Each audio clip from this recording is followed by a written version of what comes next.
நம்மால் எதையுமே சாதிக்க முடியலையே, நம்மக்கிட்ட எதுவுமே இல்லையே, மற்றவங்க முன்னாடி நம்ம மட்டமாக இருக்கோமா? இந்த எண்ணம் எப்போவாது உங்கள் தூக்கத்தை கெடுத்திருக்கா? அப்போது இந்த 2000 நோட்டு சொல்கிற ரகசியத்தை கேளுங்க.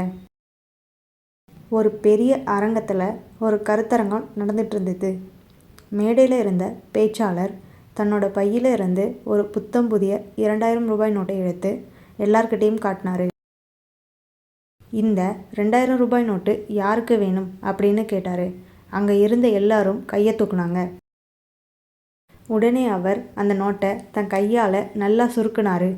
இப்போ அந்த நோட்டு பார்க்கவே சுருக்கமாக அழுக்காக இருந்தது. இப்போ இந்த நோட்டு யாருக்கு வேணும் அப்படின்னு மறுபடியும் கேட்டார். அப்போவும் எல்லோரும் கையை தூக்குனாங்க. சரி அப்படின்னு சொல்லிட்டு அந்த நோட்டை தரையில் போட்டு தன் கால்களால் நல்லா மிதிச்சாரு. இப்போ அந்த நோட்டில் மண்ணும் தூசியும் ஒட்டி ரொம்ப கேவலமாக இருந்தது. இப்போ சொல்லுங்க, இந்த அழுக்கான சுருங்கின நோட்டு யாருக்கு வேணும்? அரங்கமே அமைதியாக இருந்தது. ஆனால் மறுபடியும் எல்லாரும் கையை தூக்குனாங்க. அப்போ அந்த பேச்சாளர் சிரிச்சுக்கிட்டே சொன்னார், நண்பர்களே, நான் இந்த நோட்டை எவ்வளவு அசிங்கப்படுத்தினாலும் மிதித்தாலும் நீங்கள் ஏன் இதை வேணும்னு சொல்கிறீங்க?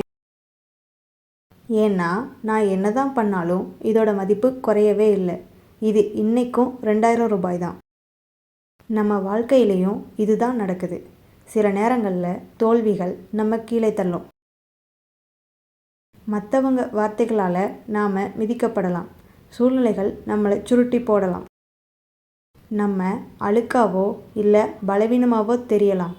ஆனால் ஒன்று மட்டும் ஞாபகம் வச்சுக்கோங்க, இந்த உலகம் உங்களை என்னதான் செஞ்சாலும் உங்களுக்குள்ளே இருக்கிற திறமையும் உங்களோட மதிப்பும் எப்பவும் குறையாது.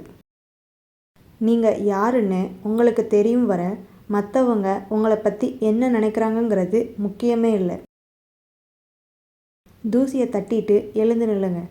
நீங்கள் இப்போ இருக்கிற நிலைமையை விட உங்களோட உண்மையான மதிப்பு ரொம்ப பெருசு. உங்களுக்கு இந்த மோட்டிவேஷ்னல் ஸ்டோரி பிடிச்சிருந்தா உங்கள் ஃப்ரெண்ட்ஸுக்கும் ஷேர் பண்ணுங்கள். தேங்க்ஸ் ஃபார் வாட்சிங்.